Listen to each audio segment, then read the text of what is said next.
ذرا نم ہو تو یہ مٹی بڑی زرخیز ہے ساکی، اس بات کو سچ کر دکھایا ضلع نصیر آباد سے تعلق رکھنے والے مکرم اور ضلع چاغی سے تعلق رکھنے والے یاسر نے۔ تجسس نے مکرم کو اس مقام پر لا کھڑا کیا جہاں وہ ایجاد کی منزل تک جا پہنچا۔ 7ویں جماعت کے طالب علم مکرم نے مالٹے کے چھلکے سے مچھر مارنے کی دوا بنانے کا کامیاب تجربہ کر لیا۔ اس میں سٹرک ایسڈ ہوتا ہے، اس میں مچھر بھاگتے جس سے مچھر بھاگتے ہیں، کیونکہ مچھروں کو چھلکوں کی اسمیل بالکل پسند نہیں ہے۔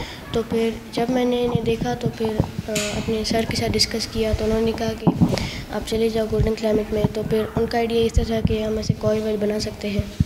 تو پھر ہم نے جب ورکنگ شروع کی تو ہمارا یہ تجربہ کامیاب ہو گیا۔ اسی اسکول میں پڑھنے والے 9ویں جماعت کے طالب علم یاسر نے صنوبر کے پتوں سے چپ بورڈ بنایا۔ یاسر کا کہنا ہے کہ صنوبر کے پتوں سے بنے اس چپ بورڈ سے درختوں کی کٹائی میں کمی واقع ہوگی۔ یوزلیس فاؤنڈ ہوتے ہیں اور یہ فائر کیچ کرتے ہیں۔ فائر کیچ کرنے کے بعد یہ پورے جنگل کو، فوریسٹ کو ڈسٹرائے کرتے ہیں۔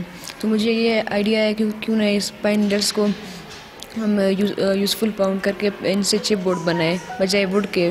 جب ہم ووڈ بنائیں گے تو وہ ہمارے انوائرمنٹ کو افیکٹ کرے گا، لوگ فوریسٹ کو کاٹیں گے، ٹریز کو، تو یہ ڈائریکٹلی ہمارے انوائرمنٹ کو افیکٹ کرے گا۔ مکرم اور یاسر نے golden climate environmental project olympiad میں پاکستان کا سر فخر سے بلند کر دیا، جہاں مکرم نے جونیئر کیٹیگری میں گولڈ میڈل جبکہ یاسر نے سینئر کیٹیگری میں سلور میڈل حاصل کر کے بین الاقوامی سطح پر ملک کا نام روشن کیا ہے۔ کیمرہ مین عبدالوحید کے ساتھ غالب نہاد، ڈان نیوز، کوئٹہ۔